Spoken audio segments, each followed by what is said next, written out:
శ్రీమణి కవన సమీరంలో ఈనాటి నా కవిత సుమవిలాసం.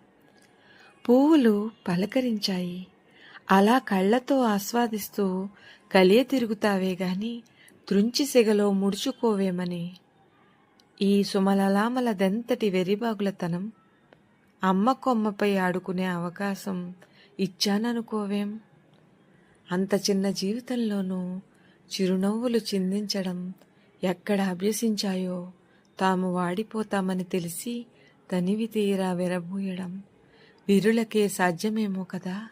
పరుల కోసం తపిస్తూ పరవశాన్నందించే ప్రకృతి స్వభావం అద్వితీయం కదా. సదా ఏదో ఒక మనోజ్ఞ దృశ్యం తారసపడి హృదయపు పుటలపై రమణీయ చిత్తరువులద్దుతుంటే ఆహా ఎంత హాయి, తాదాత్మ్యమై తరించిపోయెను కదా ఈ కనుదోయి.